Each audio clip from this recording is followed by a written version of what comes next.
Good morning, sir. Good morning, very good morning.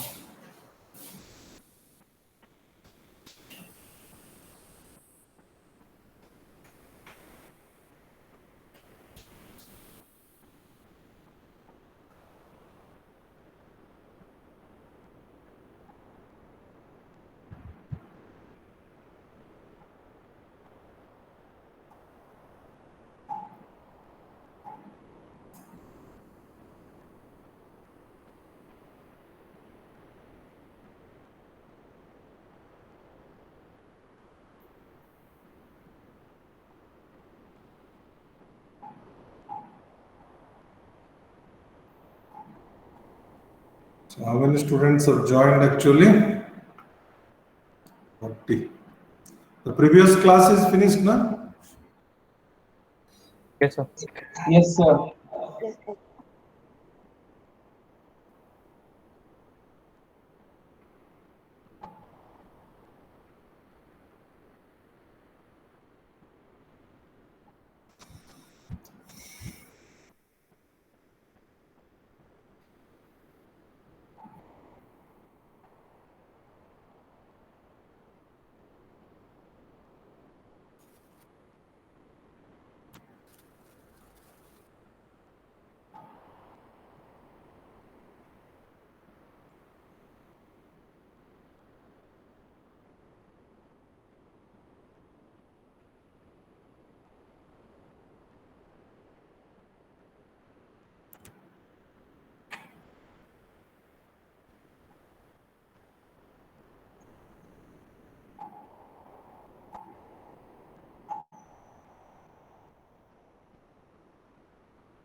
Unfortunately today का attendance आपका timing में गड़बड़ दे दिए थे नहीं।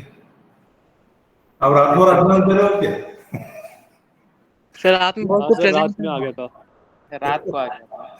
मैं तो वही देख रहा हूँ मैंने टाइम आप रात भर दिए हो 6 बजे 8 बजे 3 बजे anyway, तो चला गया था गलती से। मैं उसको ये किया था मीन्स 5 मिनट्स पहले जाना चाहिए। एनीवे जो हुआ हुआ। Just 1 minute, I will start exactly at 11:25.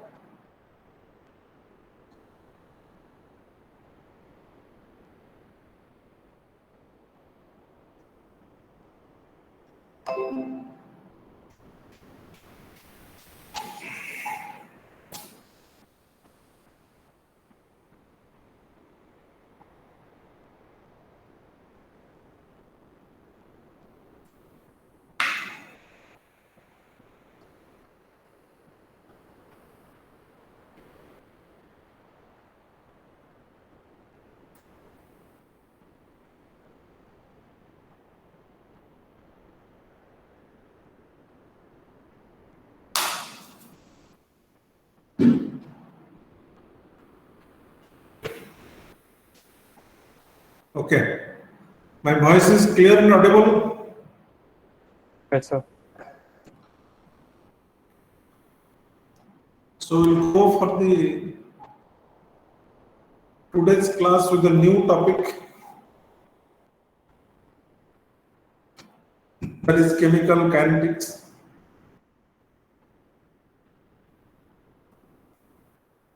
Sorry.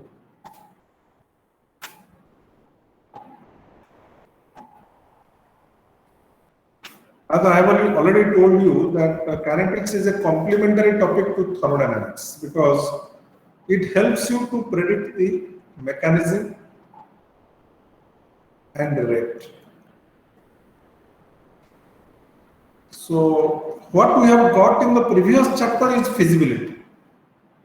Okay. Here we are going to establish mechanism and rate. Have I told you something about that kinetics? No. कुछ बोला था पहले ना नहीं? No sir. जस्ट मैं मुझे याद नहीं आ रहा है मैं देखा whether I've told you anything or not. Okay.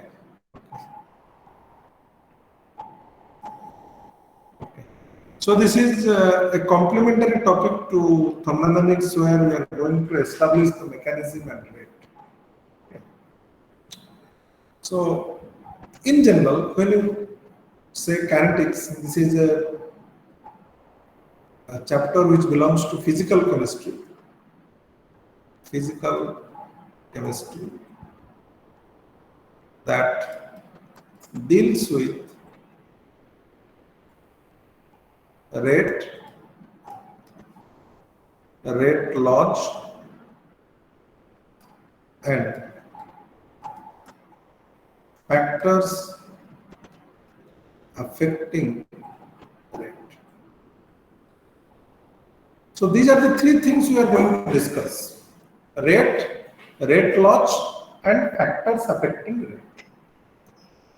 Okay, and let us start with, without wasting much time, let us start with what is rate. Quickly I will go through because these things you know already. Okay, so what is rate? Rate means how fast a reaction proceeds. Okay, rate actually how fast a reaction proceeds.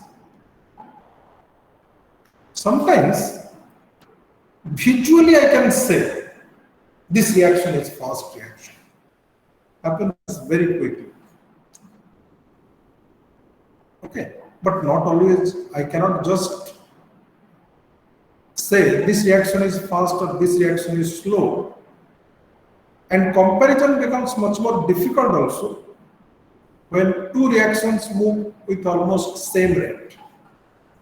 Okay, always visual comparison or qualitative aspect does not satisfy the requirement.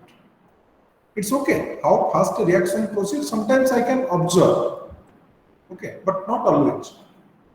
Some quantification of rate is required. Means we can express rate either in a qualitative version or in a quantitative version. Qualitatively, just this is a fast reaction, this is a slow reaction, this is a relatively fast reaction, like that. But we need a quantitative description of rate. Whenever in scientific methodology, quantification is very, very important. And if you want to express rate quantitatively,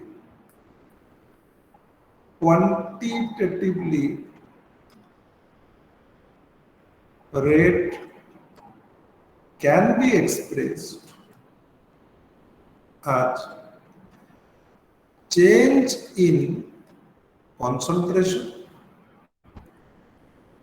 Within bracket, let me write any other parameter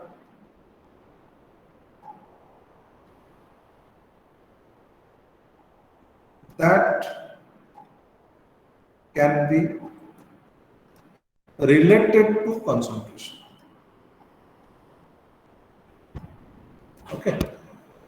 So quantitatively rate can be expressed as change in concentration of any species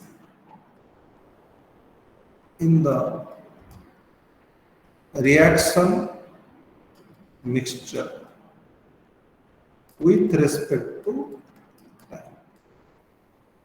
Try to understand my point.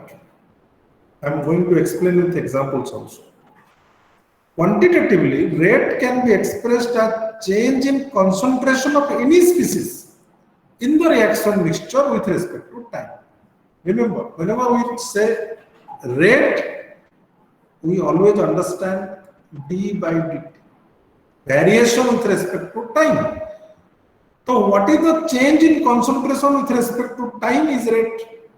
Okay, suppose you have a reaction like this, A plus B gives you, let's say, L plus M. So some reactants are there, some products are there. So how can I express rate? Rate can be expressed as change in concentration of A divided by time taken. Do you understand what I am saying? Yes, sir. Yes, sir. So change in concentration of any species, I can take A, I can take B, I can take L, I can take M, any species, कोई भी एक species आप ले, उसका concentration कितना change हो रहा है, तो final concentration minus initial concentration divided by time taken for the change, delta T. So rate can be expressed as delta A by delta T. This can be also expressed as delta B by delta T. I don't want to say that square bracket is nothing but your molar concentration. So this can be also expressed as delta L by delta T, and also I'm coming to that. Delta M by. So any of the equations you can use. A you can take, B can be taken, L can be taken, M can be taken. Okay. One more thing. Why we are saying that minus sign we have to put here and we have to put here? Sir, क्योंकि reactants की concentration decrease हो रही है. Exactly. So minus का significance ये है कि concentration of A is decreasing with respect to time. That is why the minus sign is there. In other words, we can say एक reaction हो रहा है. So can I have a negative rate? No. So rate is always a positive factor. So when I say delta A, you see concentration of A is decreasing with respect to time because ये तो utilize हो रहा है, convert हो रहा है product में. So concentration of A actually decreases with respect to time. So delta A is always negative. So when I put a minus sign, this minus and minus that becomes positive. So when you express rate in terms of reactant, we always put a minus sign so that ultimately the final value will be positive. But this minus sign is not required in a product because product concentration is actually increasing with respect to time. So there is no need of putting the plus sign. Delta L is already positive. Delta M is already positive. Do you understand? Yes? Yes, sir. Yes, sir. Okay. So that is the rate. And some other facts also. You see, there is not a, this is not compulsory that you have to always take concentration. मैं आपको यहाँ पे बोला हूँ कि expressed as change in concentration or any other parameter that can be related to concentration. Suppose you have a gaseous reaction. So instead of concentration, you can take pressure or partial pressure. Because pressure can be related to concentration. You know that P is equal to CRT. याद है कि नहीं? Yes, sir. We have discussed this one. So there is, it is not a mandatory that you have to take concentration. You can measure pressure. Okay. If you are coming across a gaseous reaction, you can measure pressure. So concentration के जगह पे you can measure pressure. Okay. Sometimes you see some colored substances form in the reaction. You can measure intensity of color because intensity depends on the concentration. More is concentration, more intense is the color. So intensity of color can be measured. Optical rotation can be measured. You must have remembered one very famous example, inversion of sugar. याद है? Hydrolysis of sugar or inversion of sugar. Sucrose breaks down to glucose and fructose. There is an optical rotation. Yes. Dextro becomes levo. So you can measure that angle of rotation. Optical rotation can be measured in terms of specific angle of rotation or angle of rotation. So my point is that concentration के अलावा, other than concentration, you can also take some parameters which can be related to concentration. Okay, and remember, any species can be considered. So you can take concentration of A, you can take partial pressure of A, or you can take any other parameter which can be related to concentration. Okay. Now, there are two possibilities. Let me have two possibilities here, case 1 and 2.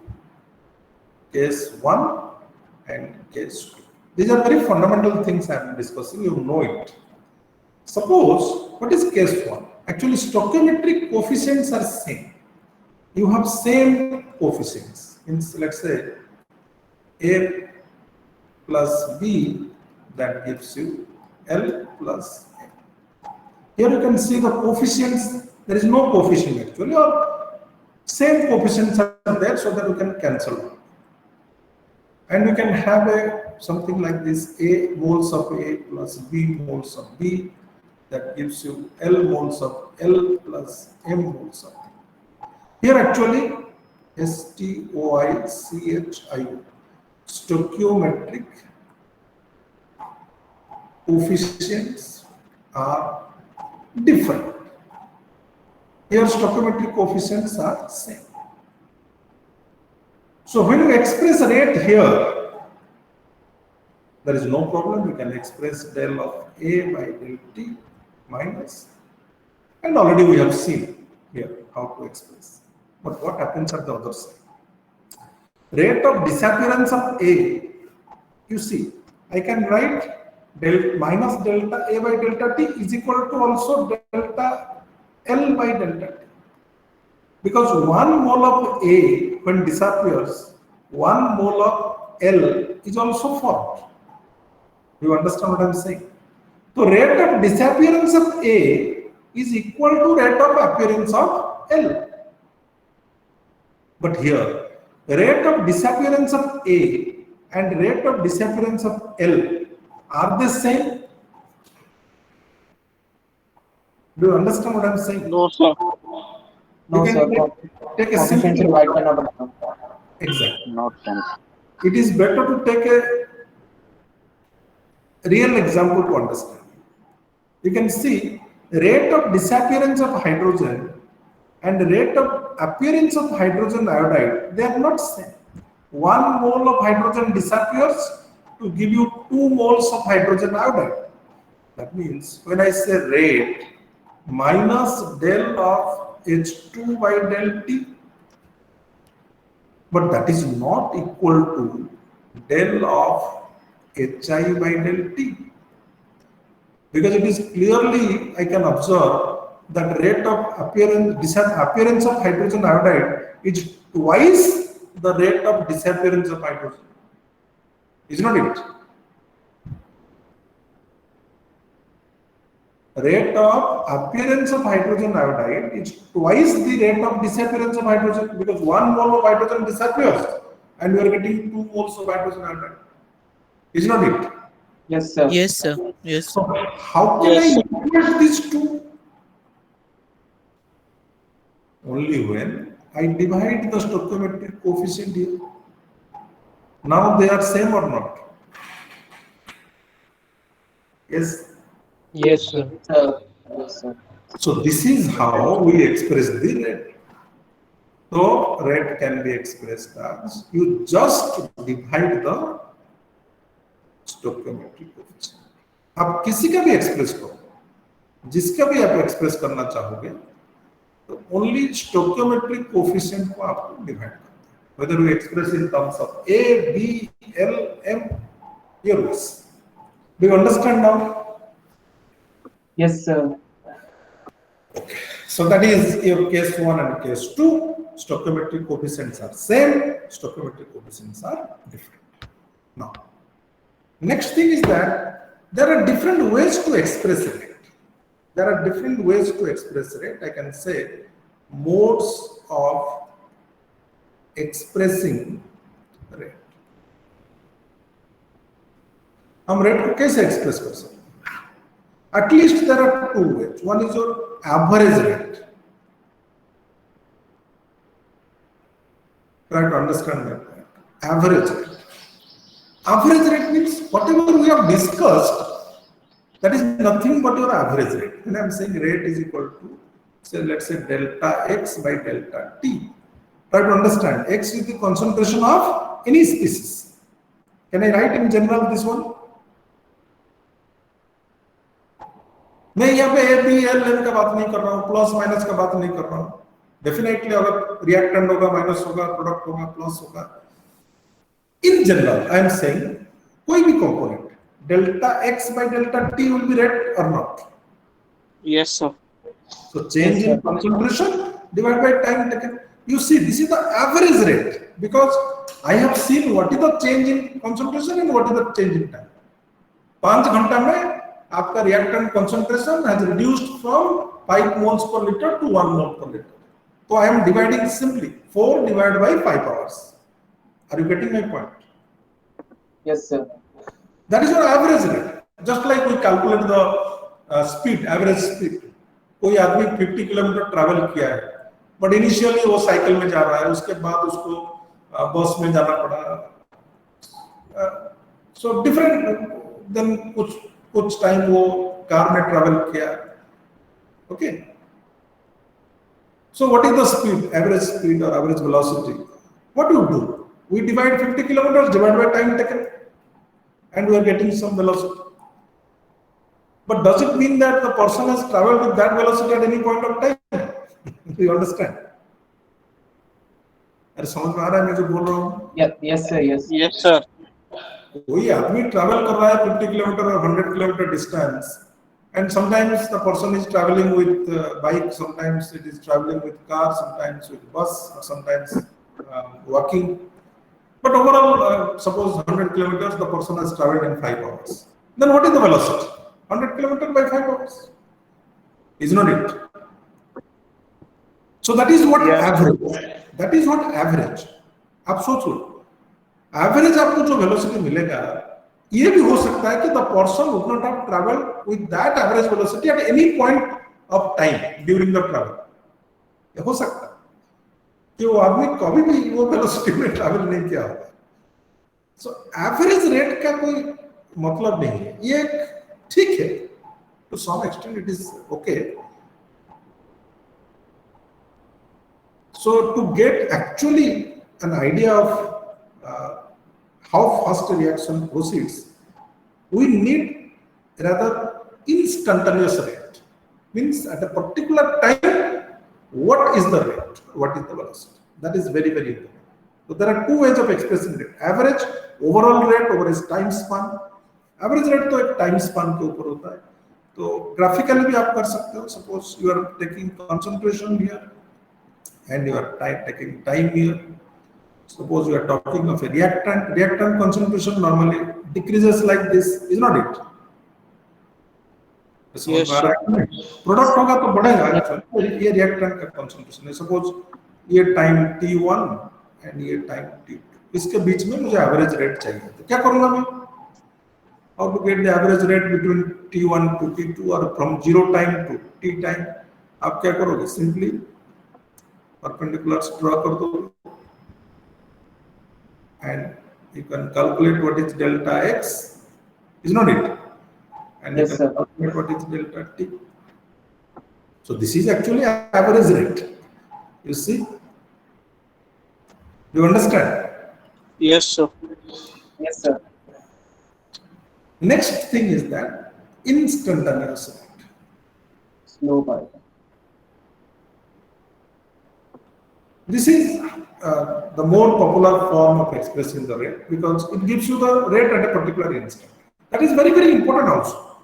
Because a reaction rate changes continuously with change in concentration of reactant. आपका concentration तो continuously change हो रहा है, तो rate भी continuously change हो रहा है. And when something changes continuously, their average rate has no meaning actually. आप अगर जो पर्सन का ट्रैवल का बात हम कर रहे थे एग्जाम्पल में, वहां पे तो कम से कम कुछ देर के लिए तो same person is travelling with a particular rate, but यहाँ पे तो continuously the concentration is changing and rate is changing. So when a parameter changes continuously, then there is no need of expressing the average one. Rather, we should prefer to express in terms of instantaneous. So instantaneous rate क्या होगा? Can I write mathematically like this? Instantaneous rate is equal to limit delta t tends to 0, delta x by delta t. Can I write? Yes, sir. आप अगर time span को 0 कर दोगे, tends to 0 का मतलब तो आप समझ रहे होंगे mathematically. So this is often we write as dx by dt. समझ में आ रहा है? Yes. Yes, sir. Yes, sir. Yes, sir. And Yes, sir. graphically अगर आप चाहोगे, suppose somebody says you that you tell me, मैंने show me graphically how to get it. So same graph you can take. You can plot variation of concentration. This is concentration versus time.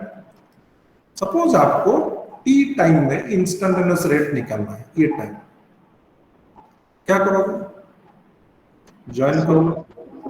हाँ, very good. You draw the tangent here. Find the slope. Is not it? Yes, sir. Slope is equal to delta x by delta. So this is the instantaneous. What is instantaneous rate? If I write in language, slope of the line, slope of the tangent drawn corresponding to the particular time. Is not it? Sir. Hmm. So in this particular case, it will be the negative of the slope. अरे ये reactant के लिए मैं लिया हूं ना, ये reactant है ना. Yes, sir. ये जो लाइन हमने कंसंट्रेशन का वेरिएशन लिया है, ये तो रिएक्टेंट के लिए है ना. Yes, sir. तभी तो स्लोप को नेगेटिव मतलब -1 से मल्टीप्लाई करना होगा. डेफिनेटली. प्रोडक्ट के लिए लोगे, suppose if I take for a product, try to understand that.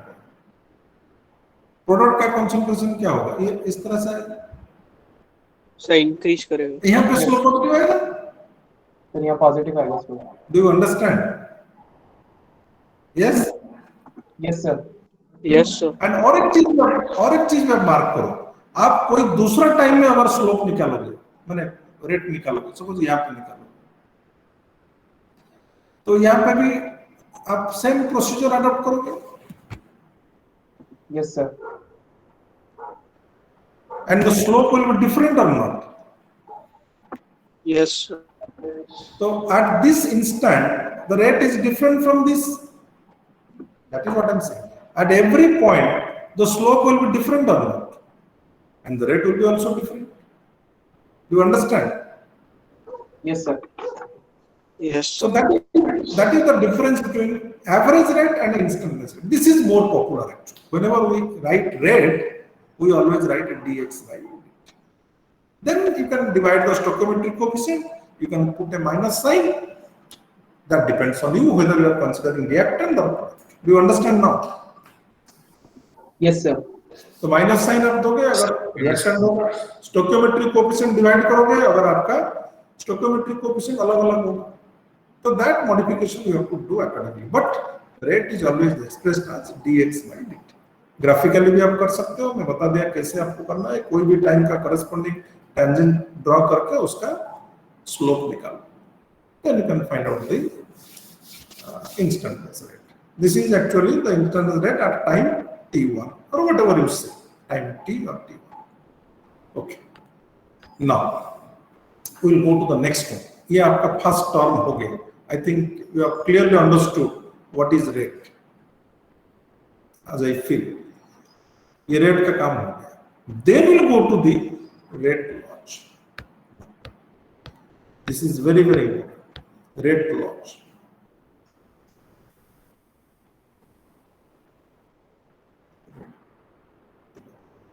What is a rate law? Rate law is a empirical relation between rate and concentration of reactants. Okay. So this is the empirical relation or quantitative relation. Rate law is a mathematical expression that expresses the empirical relation between rate and concentration of reactants. Okay, relation between rate, already we understand rate, and concentration of reactants. Okay. And यहाँ पे थोड़ा देखते हैं कुछ examples. Then I will come back to the relation, and if at all there is a requirement, I have to modify the definition also. Okay. So let me write a reaction. Suppose hydrogen plus iodine, that gives you hydrogen iodide. How to write the rate law? You know, there is a very famous law known as law of mass action. Have you remember? Law of mass action. याद है आपको? Yes. Are you connected or not? आप लोग सब Yes, sir, we are connected. Yes, sir. Law of mass action किसी को याद है? अच्छा, सुना तो है ना? हाँ Yes, सर, sir. सुने तो है. अभी याद नहीं आ रहा. Okay, let me give the statement of the law. Okay, problem is that if you understand, you can remember what the law of mass action describes. Law of mass action describes the relation between rate and concentration. What the law says, the rate of a reaction is proportional to the product of active masses of reactants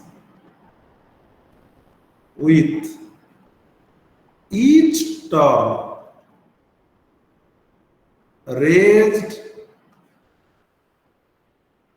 to the power equal to its stoichiometric coefficient or numerical coefficient. That means rate is proportional to active mass of hydrogen into active mass of iodine raised to the power 1 raised to the power. Coefficient यहाँ पे कुछ नहीं है ना? Do you understand? Yes, sir. Yes, sir. Sometimes we write rate is proportional to concentration of hydrogen into concentration of iodine. Actually, active mass के जगह पे आप concentration लिख सकते हो, partial pressure लिख सकते हो, solid और liquid, pure liquid होगा तो 1 होगा. याद आ रहा है कि नहीं? ये मैं थर्मोडायनामिक्स में भी बोला था. Yes, sir. Yes, sir. Or you can write that rate is equal to some constant of proportionality into hydrogen concentration into iodine concentration. Try to understand my point. This is the rate or velocity constant. Do you understand? Yes, sir. So this is rate law. This is rate law. Law of mass action is rate law. Because that gives you the relation between rate and concentration, ना? मैं तो rate के साथ concentration का quantitative empirical relation आपको दे रहा हूँ. So this is rate law actually. Okay. Let me give you one more example. I will not give you much example, but I can give you examples which can distinguish. Let's say another example. NO2 plus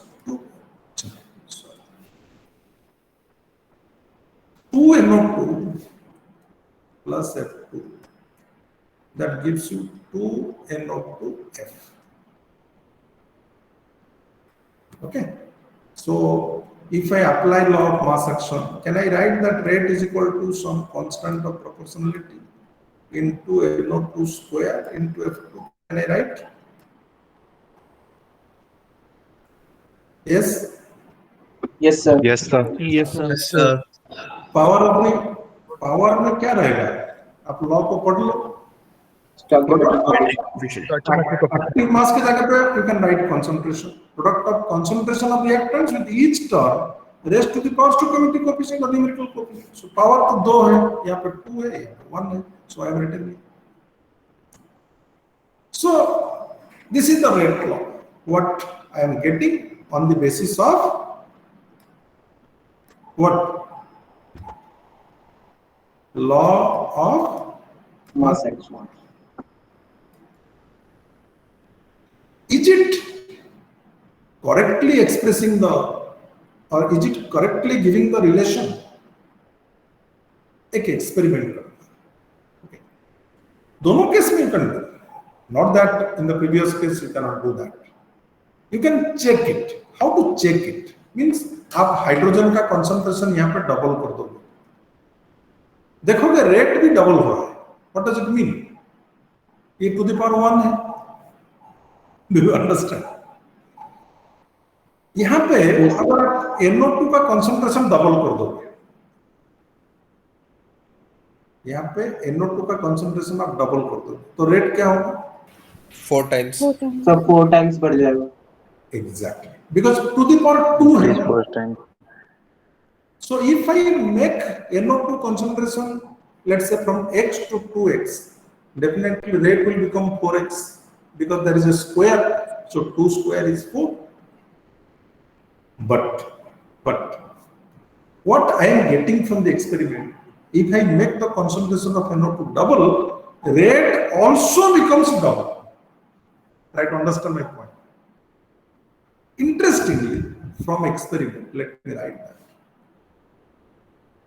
Interestingly, from experiment, rate is equal to K into NO2 concentration into F2 concentration. दोनों 1-1 है, 2 नहीं.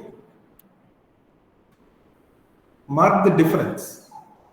I am writing from the law of mass action, and this is the experimental finding. Means this is the practical experiment करके मैं देखा कि NO2 concentration को double करने से रेट डबल ही होगा, 4 times नहीं होगा.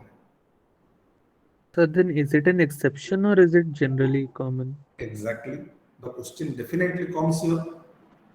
Is it an exception to the law of mass action? Or law of mass action is not valid everywhere, you can say. There is some limitation of law of mass action. Is it? We have to analyze. So law of mass action Previous based upon this stoichiometric coefficient. Yes. So law of mass action is simply based upon only stoichiometric coefficient. But rate law, in rate law we find the rate with help of experiments. It's okay. Whatever you are saying, let me consolidate that. You are saying that law of mass action, I can apply and write the rate law from a balanced chemical equation. I have a balanced chemical equation, I can apply the law of mass action and write it. But whatever I am writing, that might not be the rate law. So law of mass action may not give you rate law, may give you rate law in some cases. कुछ cases में आपको rate law मिल जाएगा, कुछ cases में नहीं मिलेगा. My point is that what is the problem? Reason क्या है? तो There should be one step reaction. It depends on that as well. exactly. Very good. That is the answer. The answer is the first one is a simple concerted reaction. Try to understand my point. This reaction is a simple concerted reaction. Simple concerted one step, the reaction. And this reaction is a complex reaction. Means a reaction that proceeds in more than one step.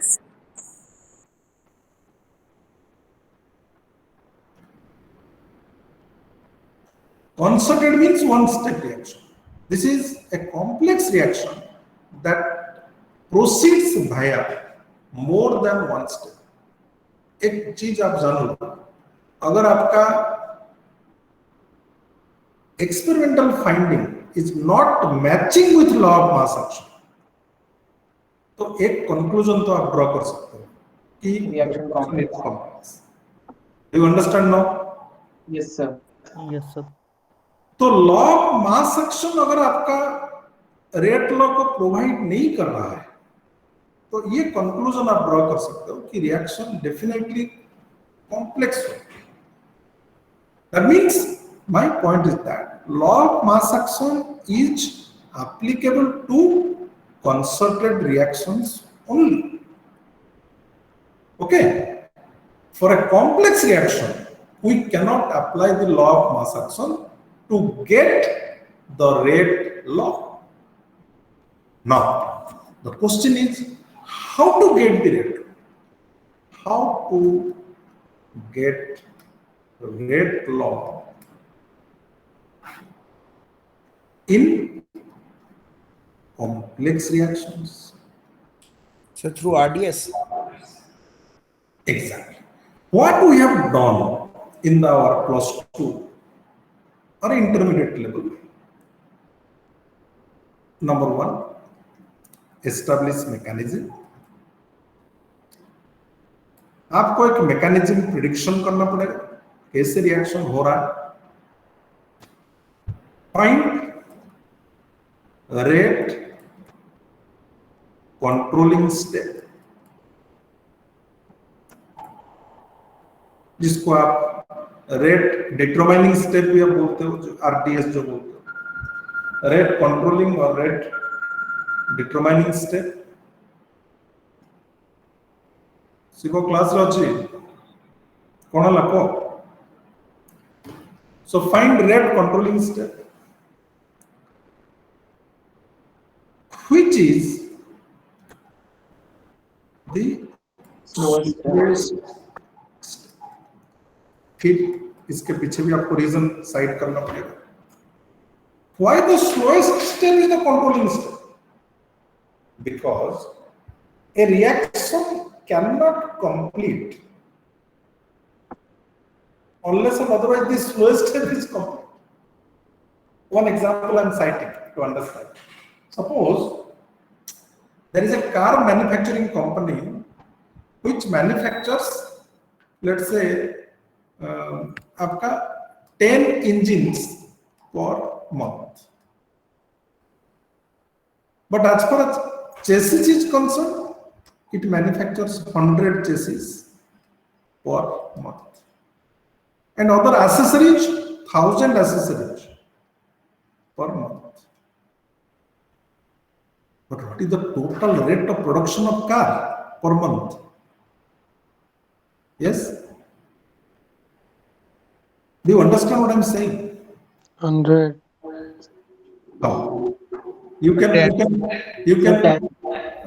without engine you can 10, sir. 10, sir.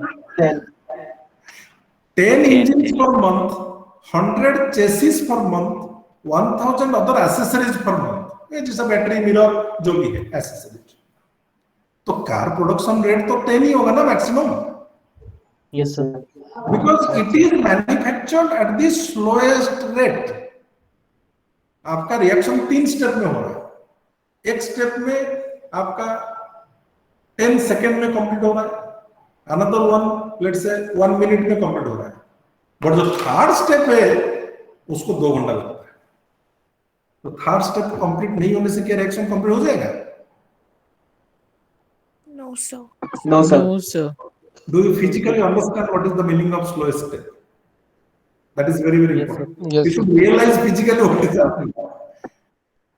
My point is that slowest step actually controls, because a reaction cannot proceed. Follow the words what I am saying. A reaction cannot proceed faster than the slowest step. Is not it? Yes, sir. So that is why the slowest step is considered to be the controlling step or determining step. इसमें भी problem है. I am not saying that this is a foolproof plan. But at the first sight, this is definitely going to solve your purpose. Okay. Once I find the slowest step, each step of a complex reaction is simple and concerted or not? Yes, sir. तो complex reaction का जो individual steps है वो तो simple है, तो वहां पे law of mass action I can apply correctly और not? Yes, sir. Yes, sir. तो apply law of mass action to rate determining step, to write rate law. So this is what we have done in plus 2. अगर मुझे एक complex reaction मिल जाता है तो मैं पहले क्या करता हूँ, मैं उसका मैकेनिज्म लिखता हूँ. तो मैकेनिज्म पहले लिखते हैं NO2 plus F2, that gives you NO2F plus एक nascent fluorine. In the next step, the nascent fluorine reacts with one more molecule of NO2 to give you NO2F. This is step 1. This is step 2. तो मैं add कर दूंगा तो ये cancel हो जाएगा and ultimately जो रिएक्शन आपका था वही मिलेगा. So this is a prediction. I'm not saying that whether it is correct or not. I'm proposing a mechanism. Establishment of mechanism is not a simple thing. That must be supported by experiments also. Achha. So I have done the first step here. Establish the mechanism. Find the rate controlling step. ये दो step में से कौन सा slow होगा? What do you think? कौन सा slow होगा? So first step, I guess. Step 1, sir. Definitely ये slow होगा because this is a molecular reaction. But second step में active fluorine यहाँ पे react कर रहा है, so this will be relatively fast reaction. What is the third step? I have to apply the law of mass action to which step then? First. Step. So applying. Sir, rate determining step before. Can you repeat? Sir, we can say rate determining step. Somehow I am not getting your question actually. Am I doing something wrong? No, sir, you are correct. So applying law of mass action to step 1, आप लिख सकते हो rate is equal to some constant into NO2 concentration into F2 concentration, and you can mark there is no stoichiometric coefficient here. And you see this one matches with the experimental finding. Can you see that?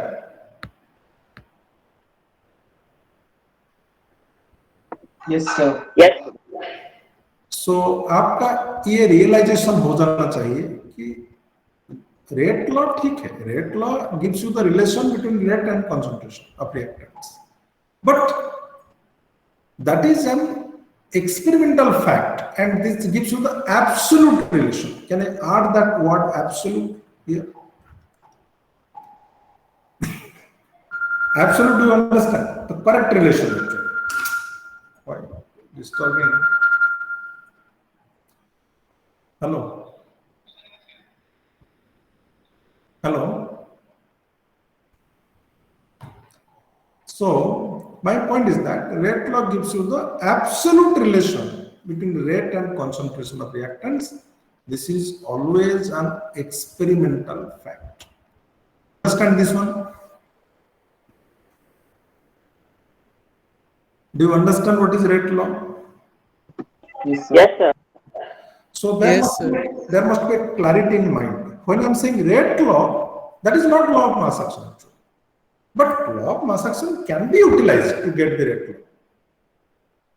But law of mass action is not exactly equal to rate law, because rate law is the absolute relation, जो कि experimental aspect है. Okay?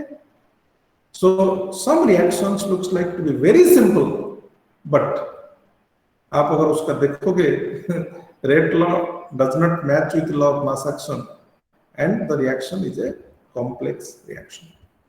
While writing rate law, if there is a simple reaction, very good. Directly you can apply law of mass action. If there is a complex reaction, you cannot apply the law of mass action straight away. Okay? You have to first establish the mechanism, you have to find out the controlling step, then you can apply the law of mass action to get the rate law. Excuse me, sir. Yes. Sir, regarding the simple reaction and the complex reaction, what's the basic difference? In the first reaction, H2 plus I2 doesn't have a stoichiometric coefficient. So is that the basic difference? Basic difference, you have asked me the basic difference. Basic difference is that the reaction is taking place in one step, concerted step. एक ही step में hydrogen iodine combine करता है, product करता है, HI. Okay, that is a one-step process. You have gone through now SN1, SN2 mechanism. Can you recall back? Yes, sir. अब देखो, what is the difference between SN1 and SN2? SN2 is a one-step process, concerted process. But SN1 that moves through an intermediate. मैं आपको ये example दे रहा हूँ. आप देखोगे SN2 जो रिएक्शंस होता है, आप क्या करते हो ना, alkyl halide, you are taking that, let's say alkyl halide, C, let's say X, and there is a nucleophile, Nu minus. What happens? The nucleophile approaches from the back side, the leaving group goes out, and we are going to get the final product.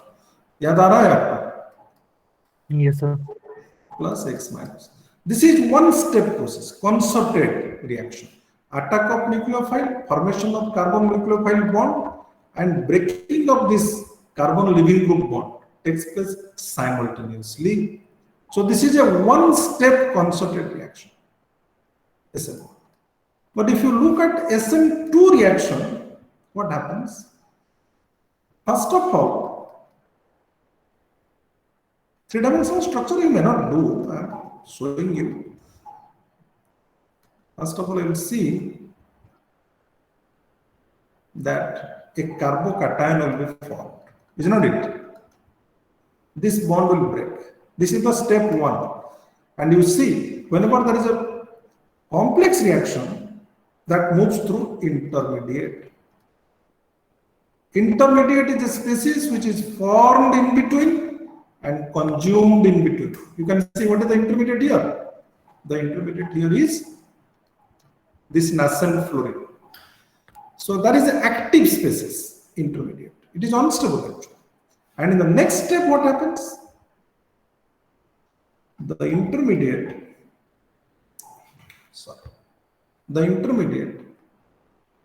carbocation reacts with the nucleophile. You know there is a partial racemization because this side is open, this side is also open. You can go from the front side, you can go from the back side also. Is not it? So inversion एक होता है और inversion के साथ साथ कुछ retention भी होता है. Is not it? Yes, sir. वो तो optical activity दूसरा चीज है. But just try to understand. This is step 1. This is step 2. So now you understand the difference. Same reactant, same nucleophile. Some factors control actually. यहाँ पे bulky group रखोगे तो SN2 होगा. Simple hydrogens रखोगे तो SN1 होगा. But difference आपको mark करना है, आपने डिफरेंस पूछा, this is a concerted reaction and this is a complex reaction, do you understand now? Yes sir. So ये मैकेनिज्म के ऊपर डिपेंड करता है, ऐसे प्रोडक्ट या रिएक्टेंट को देख के मैं कुछ नहीं बोल सकता।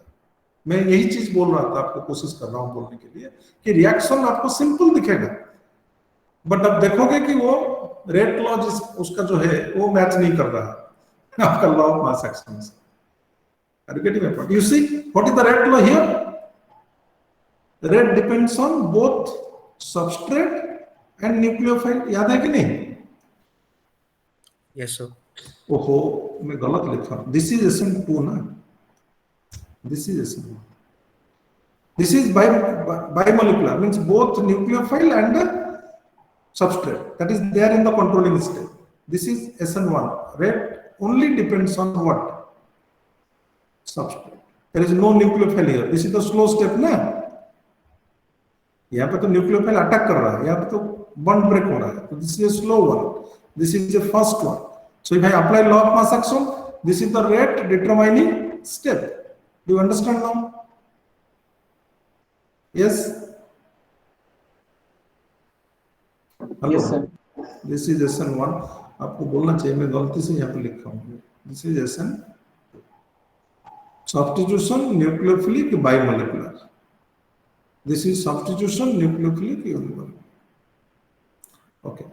So problem is now, ये तो हो गया, ठीक है, ये सब हम +2 में पढ़े हैं, कोई प्रॉब्लम नहीं है।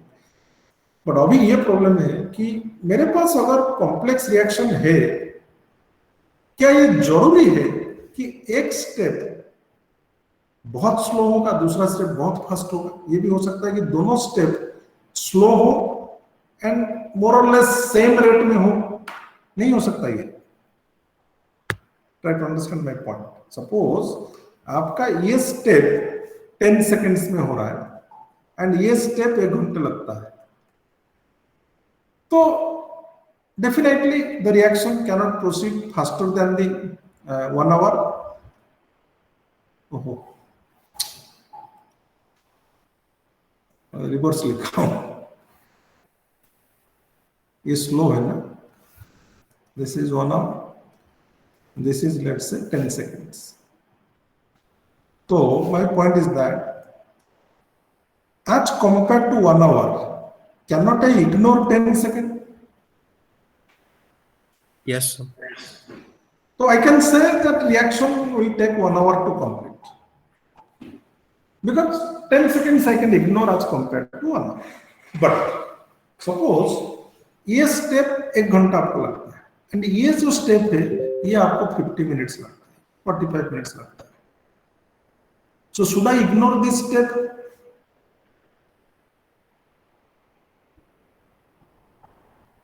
आप फिजिकली समझने की कोशिश करो। आपके पास 2 स्टेप 3 स्टेप का रिएक्शन है, मल्टी स्टेप का रिएक्शन, उसमें से एक स्टेप बहुत स्लो है and other steps are fast, it's okay, one single step can give the rate.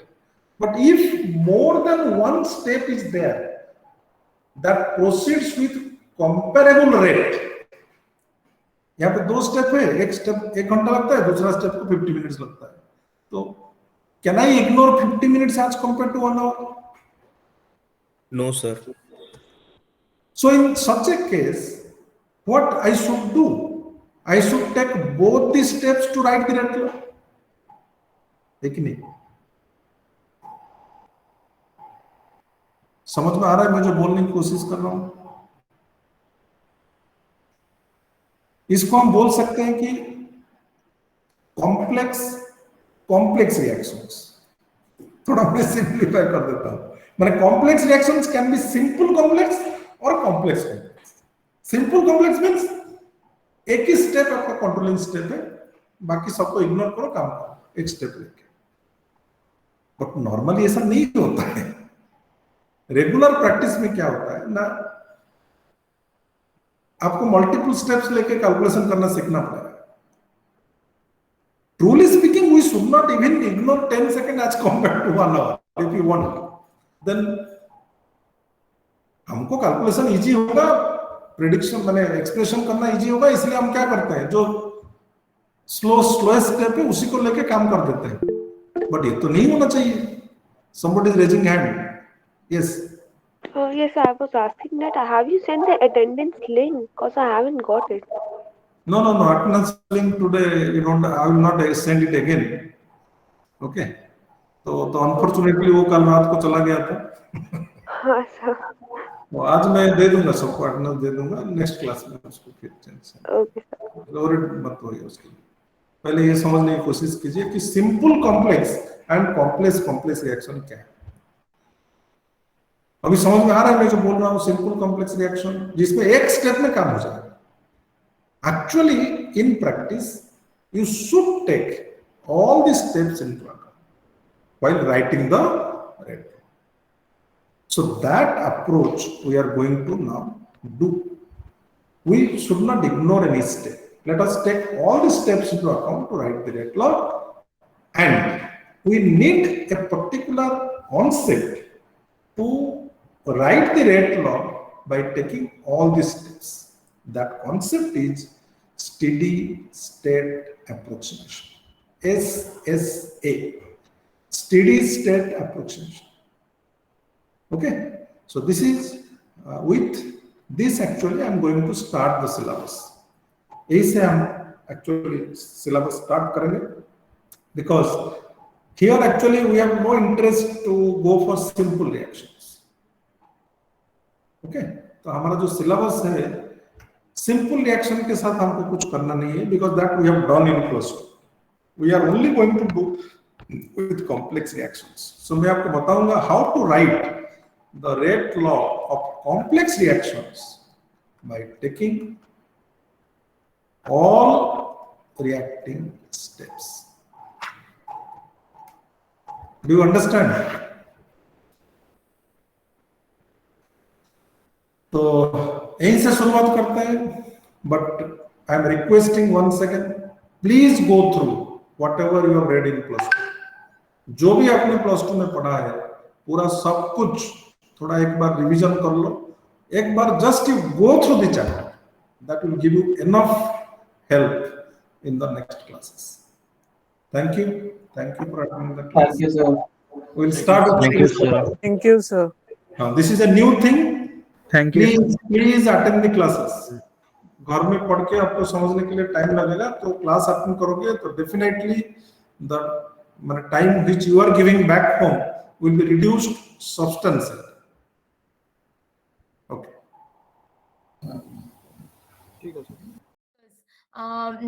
Your face is your face can a person can understand that you are sad, right? But Sahil, this is a happy face, dear. It is not a sad face. I just wanted a sad face.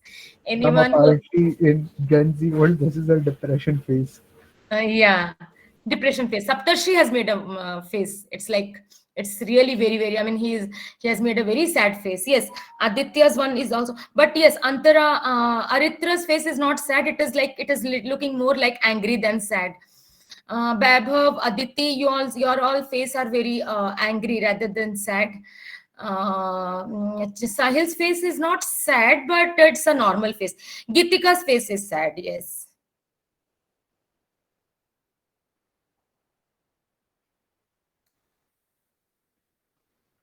Okay. Yes, I can see some of the sad faces. Yes, very correct. But I think Ankush's face is not very sad. Sakshi's face is sad. Yes, everyone's face is sad. But Animesh's face is not sad. It's like a little bit more like angry than sad.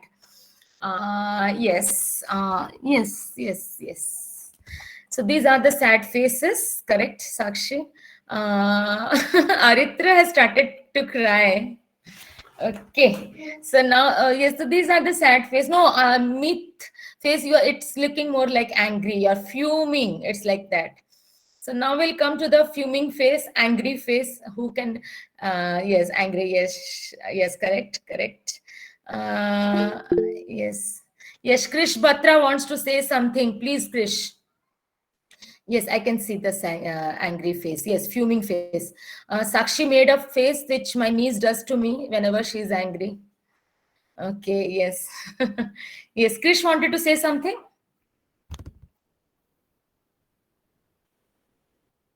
Okay, Sanidha, last stage of angerness. Yes, yes, correct. Yeah, I think almost all of you have done this face.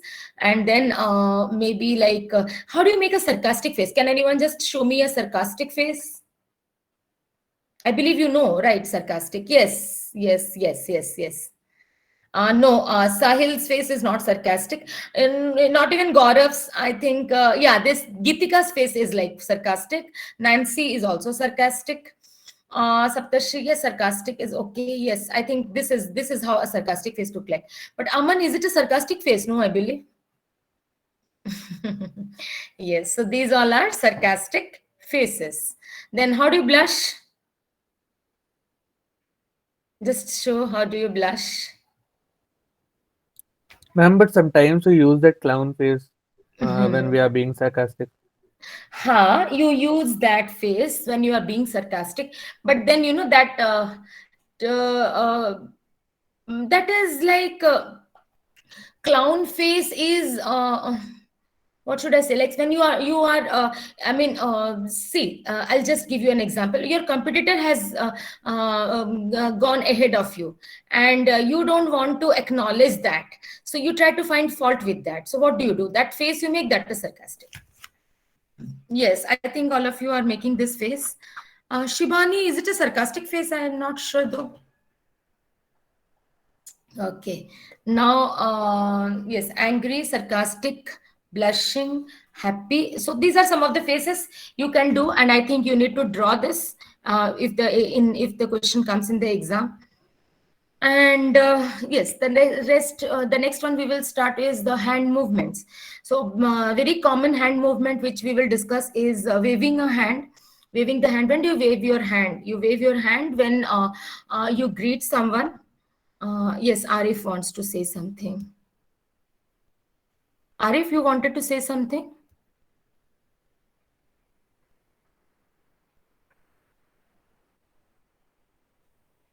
Okay.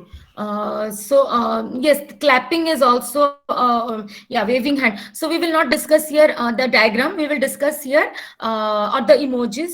We will discuss here when do you wave hand, basically. So we wave hand to greet someone. Greet someone. When else do you wave your hand?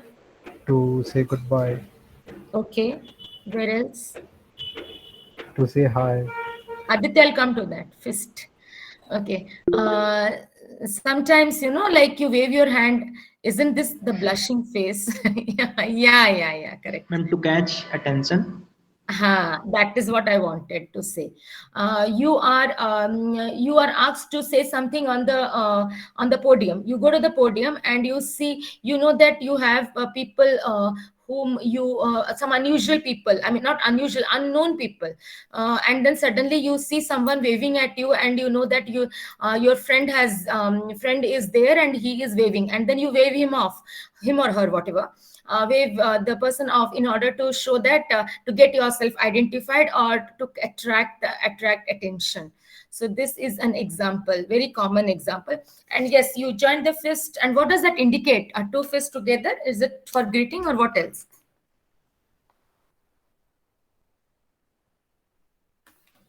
Anyone who can tell me? And then we will discuss about the handshakes, which are very important. Friends, yes, let's be friends. Yes, so I think this one you might have seen in that movie. What is that movie? That Half Girlfriend. Yes, Half Girlfriend. Shraddha and okay. Yeah, that is also an example. Shraddha and Arjun Kapoor, they were this particular gesture was very, very common. Fine. And then we'll come to the handshakes. So handshake is, there are three types of handshakes. Sorry. One is warm handshake. The other one is very much professional handshake. And the third one is cold handshake. So what do you mean by warm handshake? Warm handshake is that type of handshake which is usually preferred between people who are extremely close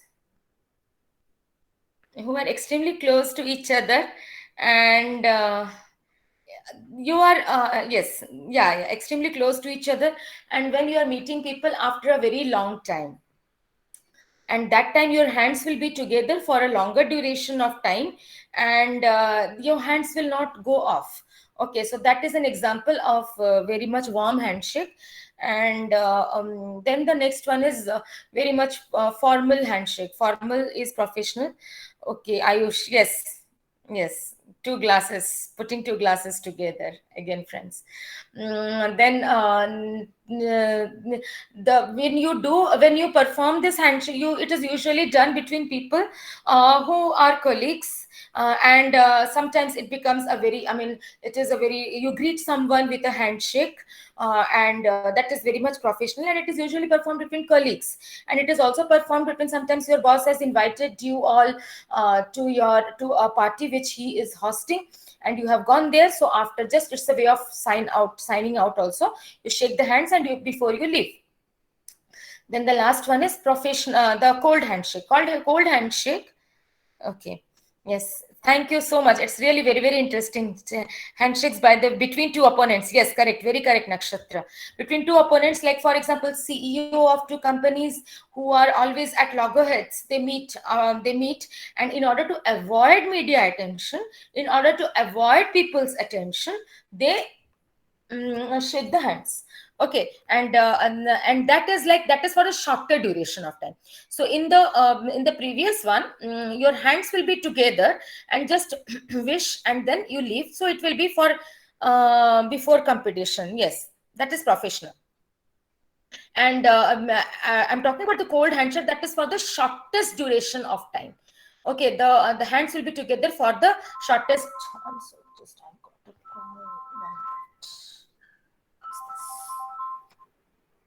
Hello?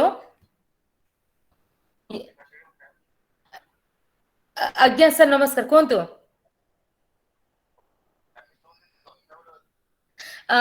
ହଁ, କାଲି ଆମର 10ଟା ବେଳକୁ start ହେବ sir conference.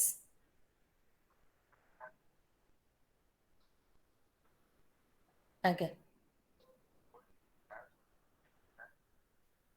ଆଜ୍ଞା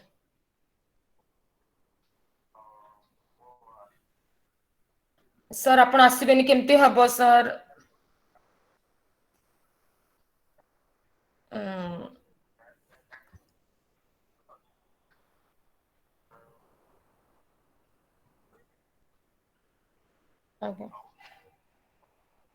online sir, नंद sir बिल्कुल permission देलेनी। मु offline करबी बोली भाबुतली, एटलीस्ट इनॉग्रेशन टा करि थांतो। नंद सर बिल्कुल परमिशन देलेनी सर। हां sir, sir sir 2 minute sir, class टा टिके रिशेड्यूल कर देले।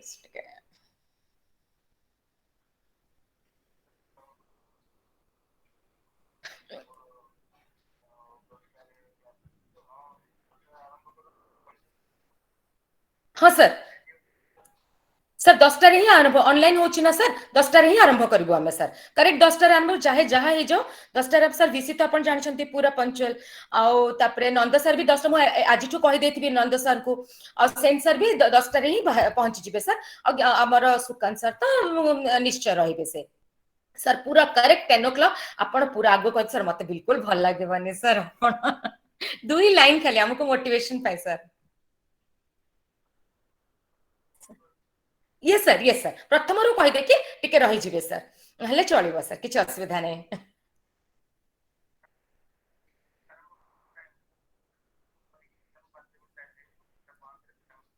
आज्ञा मु सर, हाँ मु सर ताले हमर जो प्रोग्राम भी जो माने होस्ट करिवे, मु तांको भी कहि देथिबी। फर्स्ट आपन कर रहबे, तापरे से हिसाब रे कर देबी sir scheduling.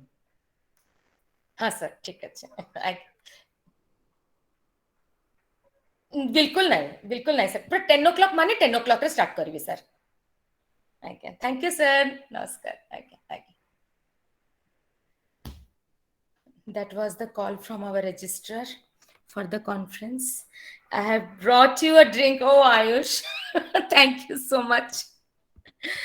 Yes, ma'am. I hope those who have, I think many of you might not have understood, but from those, at least Abhishek Panda might have understood, and some of the students who can understand Odia might have understood. Okay. And कुछ नहीं समझ आया ma'am. कुछ भी नहीं आया। तुम हरियाणा से बाहर निकलोगे तो ना जाके समझ में आएगा। जल्दी आ जाओ। आते ही नहीं मैम आप लोग। It was an absolute bouncer. Okay, I'll just tell you what was that. Actually, registrar had called me up and he said that when is your conference starting? I said this is 10 o'clock.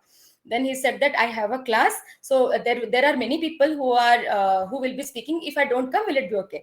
You see, the registrar is always registrar, na. So I said that no, sir, it can never be possible. I will adjust in such a way that please kindly make it. Then he said that you will be late and then it will happen. Then I said no, sir, I'll make sure that the conference will start at 10 o'clock. Then he said that okay. Then he was convinced. So this is the gist of my conversation. Ma'am, Miss Odia is like a mixture of Bengali and Hindi. Ma'am, because sometimes I felt that you were talking in Bengali, but then I felt you were talking in Hindi, and sometimes in a totally different language. I can speak Bengali very well. Very well, I can speak Bengali. And that is why, like thank you so much. Some of the parents who are not able to understand Hindi or English, I talk to them in Bengali. And in that way, my Bengal. ये ना चलवे मैं तो हरियाणी सीख रही हूँ. And in that way, I learn my Bengali has brushed up. Okay. So this is what, so now we'll come back to our class. I was talking about non-verbal communication. Yes. So this is the handshake all about. After that, so yes, and then you show your thumbs up.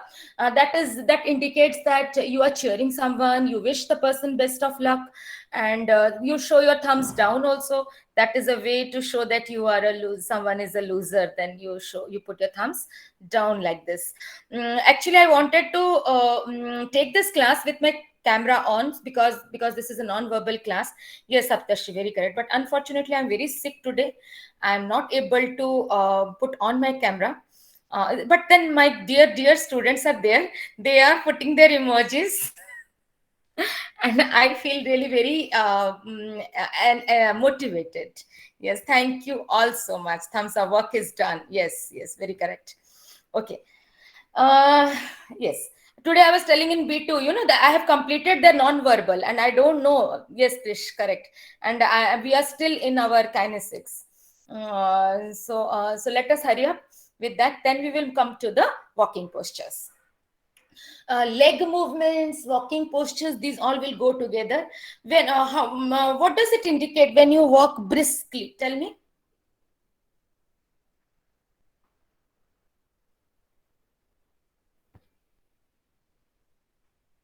Walking briskly.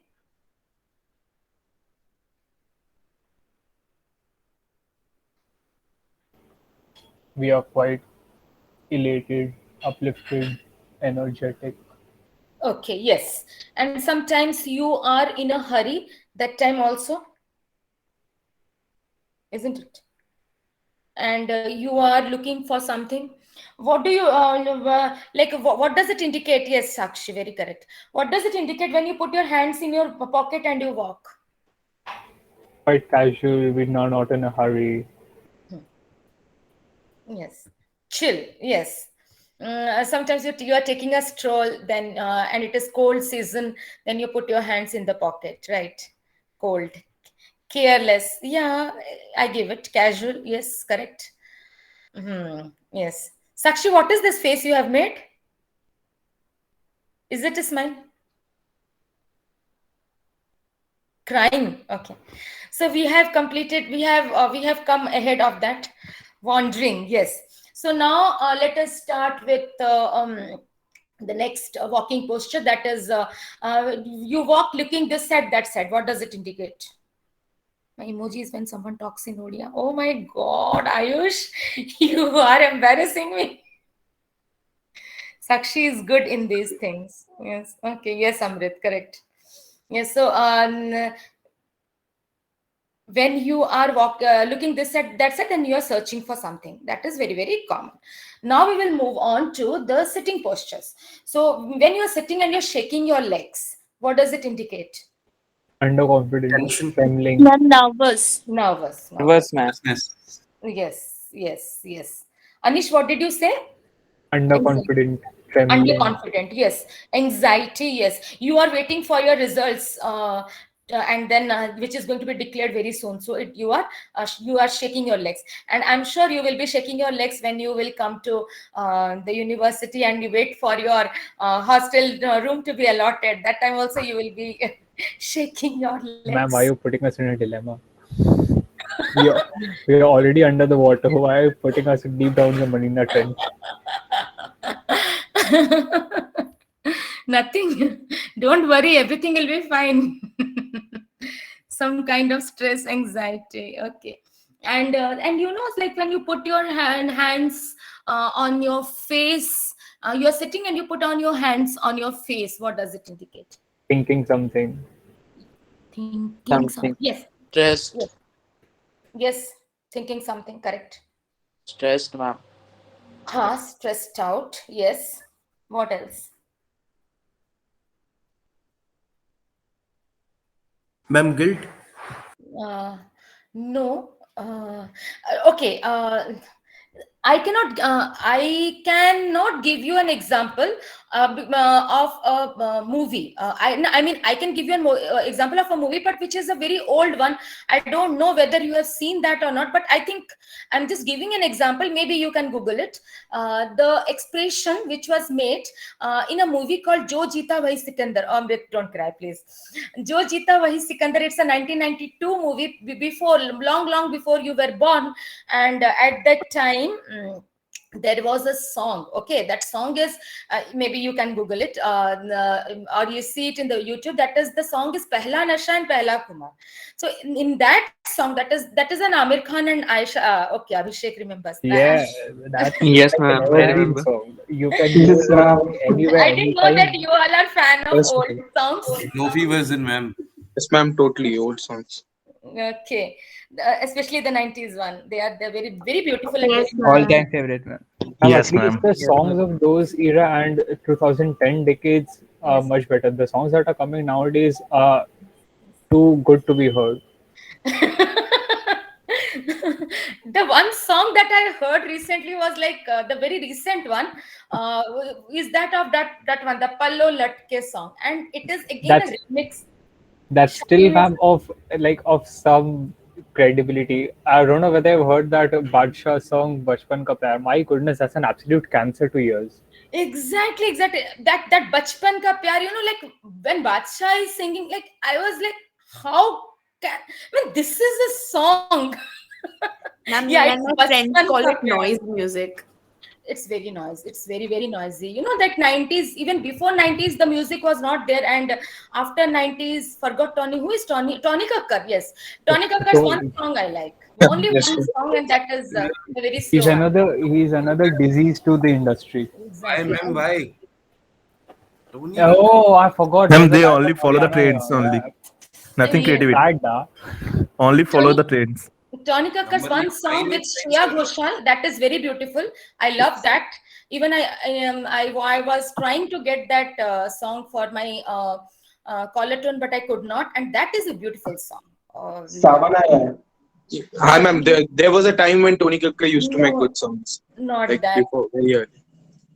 मिले हो तुम हमको. नहीं, not that also. That Shreya Ghoshal के साथ उसका गाना था. ओ सनम, हाँ. मेरे हमदम, तू कितना प्यारा है, something. I'm not getting that. Yes, ma'am. Yes, ma'am. That's a Yes, nice ma'am. song. Yes, ma'am. Very Relatable. beautiful song. That was only the nice song. Yeah. Yeah, Lastly. probably I thought that is the only song which I love of Tony Kakkar, and probably I don't like any of the songs. And Neha Kakkar, so I can't stand. Yes, ma'am. Auto-tune king. Auto-tune king. Yes, but Punjabi songs are good. Some songs are very very good. Okay. Huh. Wala Ma'am, beach. Lucky Ali was a legend. His Lucky songs Ali. are great. Punjabi Lucky songs are Ali. also not so good. Lucky Ali's one movie came, you know that I'm again forgetting that movie. And he was acting in that movie also. I am forgetting that. Wonderful song, and it is like it is for the students of the the music, the students of the music. I'm not getting that. Chale Aana, one song is there. Very, very beautiful. The music is awesome. Even Adnan Sami's songs are also very good. I love that. Chalo. Yes, ma'am. He's a legend, ma'am. Yeah, Aritra? He's a legend, ma'am. Legend. Adnan Yes. Sami. Adnan Sami is a legend. Yes, I love these songs. Thandi Thandi हाँ, Pier उनको Penge. Lift करा दे Lift I guess, Kara हाँ. De. And then the Barish song is also very good, very beautiful. Yes, ma'am. Barish. Atif Aslam is one more. Yes, I like his songs. All the songs are very beautiful, especially that Varun Dhawan's and Gautam, Yami Gautam's that song. चलो थोड़ा आगे बढ़ते हैं, अगर नहीं तो यहीं रह जाएंगे, ट्रेन छूट जाएगी हमारी. Yes. चलो.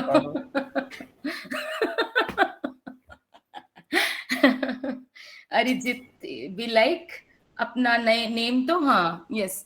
Okay, so and yes, the next one which we will discuss is about we did with shaking hands, we did with that and this sitting postures. Yes, ma'am. What sitting postures? Sitting postures, yes. Yes, Smith, we will discuss about this, the songs and other things. Maybe like एक Saturday when we will not feel like having any class, तो हम लोग एक lab class हम लोग को मिल जाएगा ना, तो that time we will do this. We'll discuss about the songs, and then you can also sing songs when you want. This would be nice. Okay, so next is sitting postures we did, and then standing postures. Sometimes we stand on both the legs. It means you are attentive.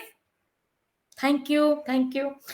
It is it means that you are confident. Yes, very correct. The pictures. And then you are standing on 1.5 leg. It means that you are casual, you are careless.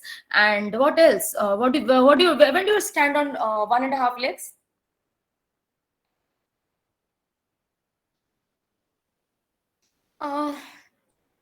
Probably that is that, and then when we get punishment, yes, 1.5 leg. That is not 1.5 leg. That is you are talking about the yoga posture. It is like it is not 1.5 leg.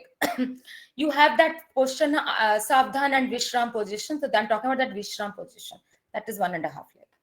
Okay, standing yoga posture is like your leg will be on the other in a standing position. That is that posture that you are talking about. Okay, so now we will these are some of the examples that we did about the postures, and we complete this. This is how we complete. I mean, this is and then rest you will find many examples in your book. I'll mark it in your book so that it will be easy for you. Then the next one is oculesics. Oculesics is that type of body language which takes place through eyes. Okay, eyes movement. So when do you look at the person? When do you look at the person? Tell me, straight in the eye of that person. Many times.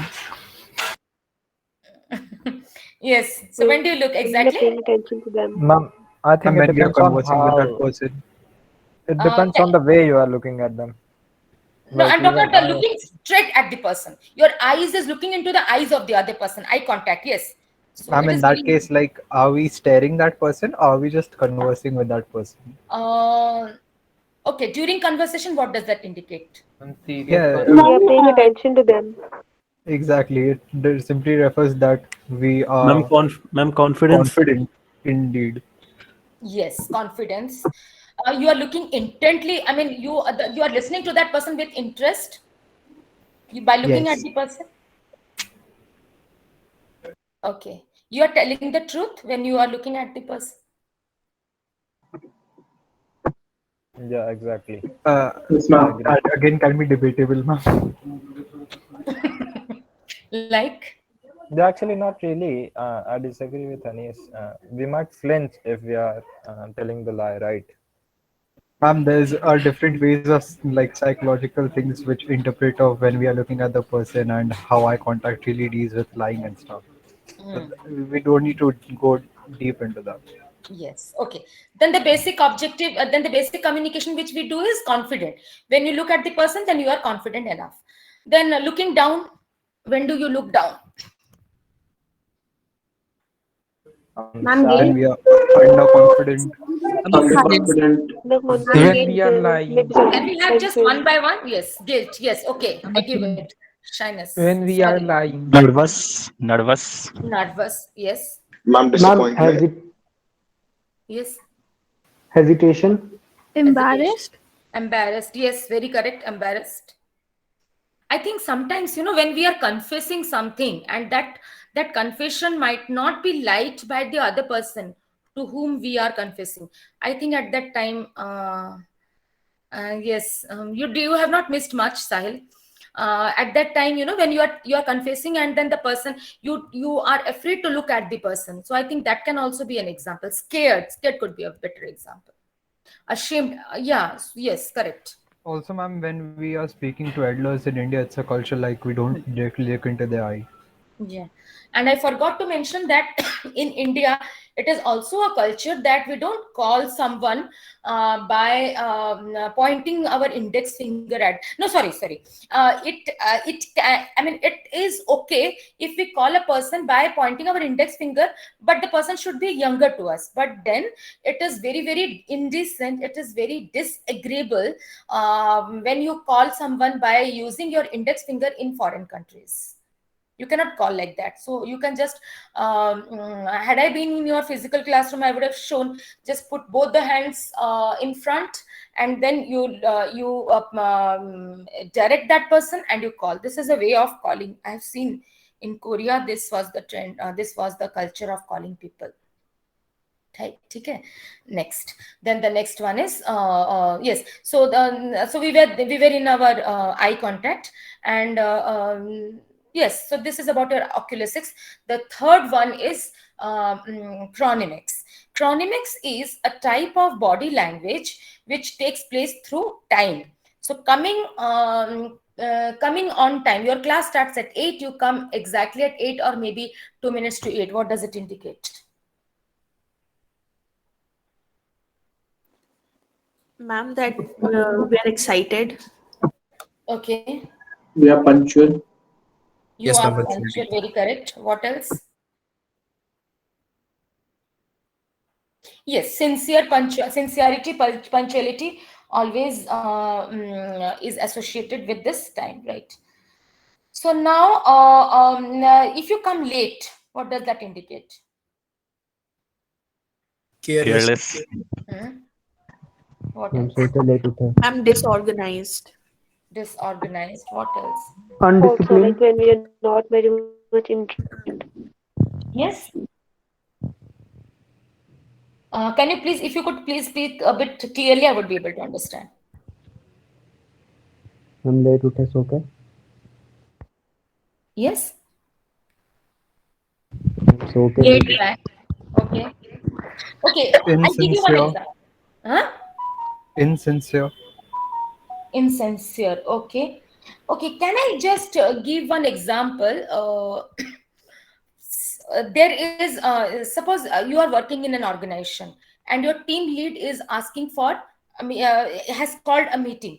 Okay, there is one person who is working in the same department, and the person has certain kind of rivalry with the team lead. So deliberately he will come late. Okay, so in order to show disrespect, I think that could also be an example. Okay. And then now we will discuss the important part of chronemics, that is time management. Okay, so before time management, I will start with time scheduler. We'll discuss time scheduler, time waster, and finally time management. What do you mean by time scheduler? See, now that your exams, mid-semester exams are going to start from December 7 onwards, some of you, I'm not saying everyone, some of you might have already started your preparation. So for that, what you might have set a goal for yourself, because setting a goal is very, very important in order to move ahead in your life. And that goal could be long term, that goal could be short term. Short term goal is, for example, You are in your mid semester, you aim to get 9.5, 8.5, 9.0. So this is depends on the credibility. Everyone can't expect that you are going to get 9.5. Okay, so the goal is to get, you have already set, and for that you will start studying. Okay, and in that case, you will just after your classes are over at 2:20, maximum days your classes get over at 2:20. After that, you start to study. Okay, when you start to study, you say, for example, you 3 o'clock you have your lunch, or maybe after 2:20 you have your lunch, and then for 1 hour rest, and from 4 to 6 you do some mathematics. Okay, mathematics problems you try to solve, and then you give 2 hours time to mathematics. Then 6 to 7 you take your break, and then from 7 to 9 you start studying chemistry, suppose. After that, 9 to 10 you take your break, and then 10 to 11 maybe biology, and then English you forget, because you think that you will get good marks, and English is your cup of tea, and you all are students from good English medium schools. So you all think that, okay, we will go ahead with this. So this is how. But then this is the scheduling time you will do. But sometimes what happens is, it depends again, it varies from person to person. Suppose some of you might be very good in solving maths, but you are not good in chemistry, so you give 2 hours for chemistry. So this is scheduling time in such a way that equal time is given for prioritized tasks. Okay, so prioritized task it depends on you. You know what is your weakness, you know what is your strength. So working on your weakness is time scheduler. Okay, so this is an example of time scheduler. Next is time wasters. Utilizing your time in such a way which is not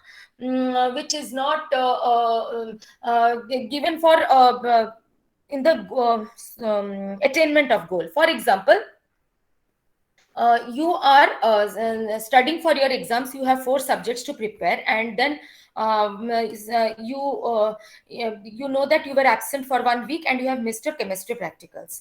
You tell your chemistry faculty to take your assignment, that you will conduct the activity in your free time. You do that, and and that takes 3 hours. So can anyone tell me whether it is a time waster or whether it is not? Anyone who can tell me, please?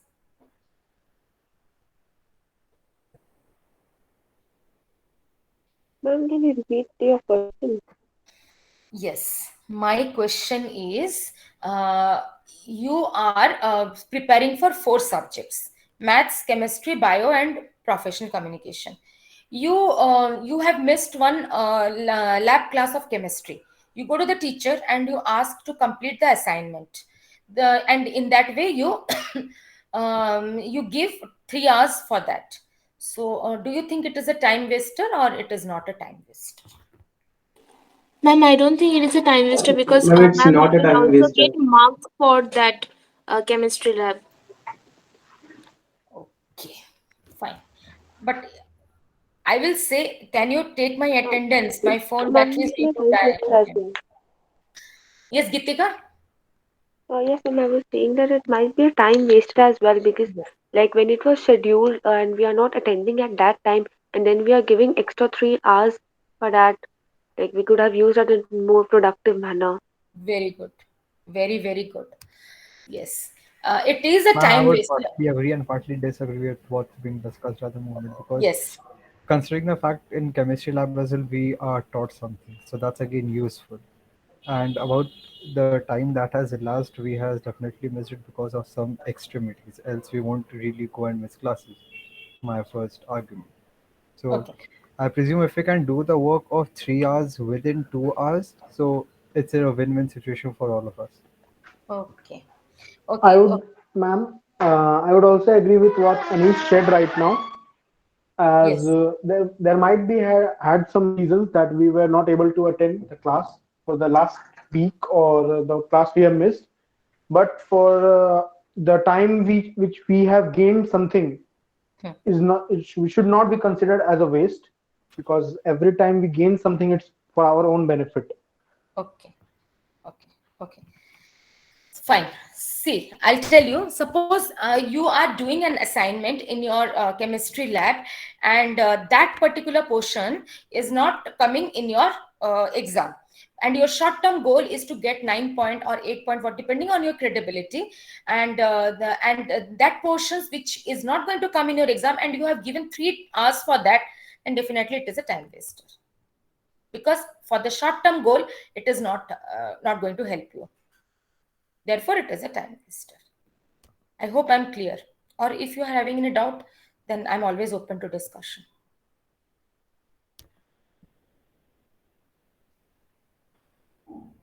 Okay. Now, the next thing is, and now we will discuss about the time management. As I was saying, managing time in such a way that attainment of goal becomes possible by utilizing the time for prioritized tasks. That is the meaning of time management. Okay, so this is all about your chronemics. Now I come to the last portion for today, that is proxemics. I'll complete proxemics and then we are leaving today. Proxemics is that type of body language which is communicated through space. All of us have got certain space for us which has been assigned by ourselves. Okay, and that space is known as zone. Depending on the people, we assign zone for different people, and based on that there are 4 zones, very important from exam point of view. There are 4 zones. The first zone is intimate zone. Intimate zone is that type of zone which has got the least number of people. Okay, it could be 1, it could be 2.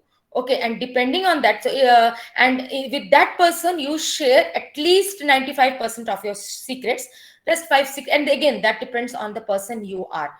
Some people they keep 99% of secrets. Just one.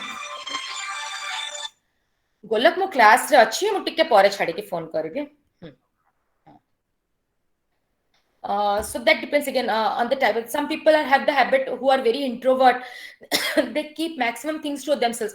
They don't even share to one single person also. But then I'm talking about normal people and yeah, extrovert people. They share everything with everyone.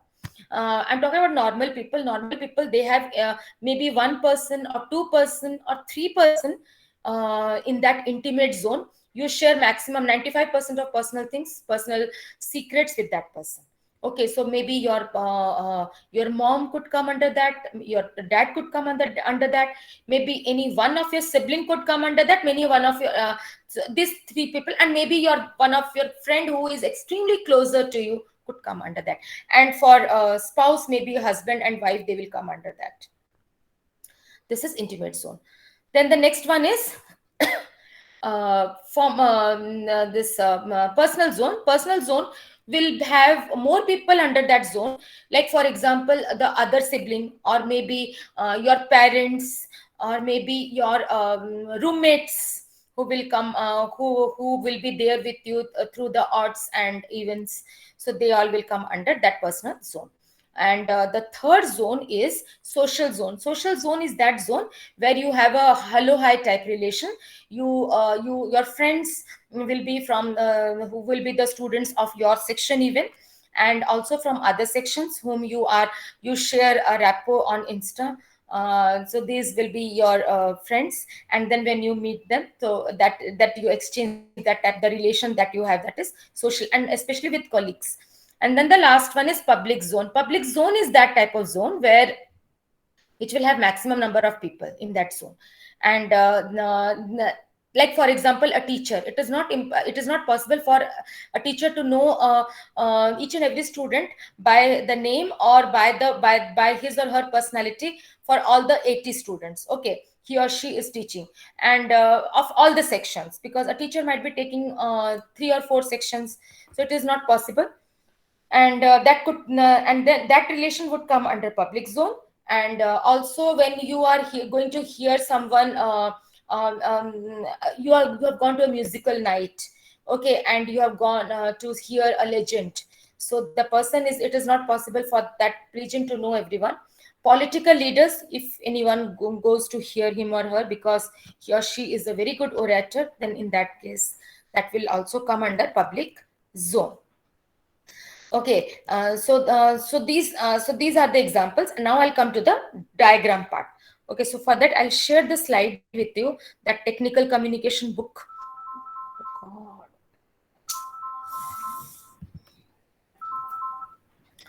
One minute.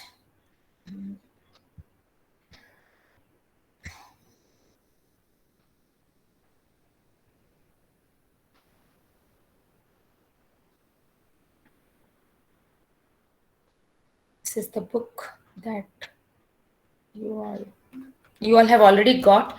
If you have not received the soft copy, I can share the soft copy of the entire book.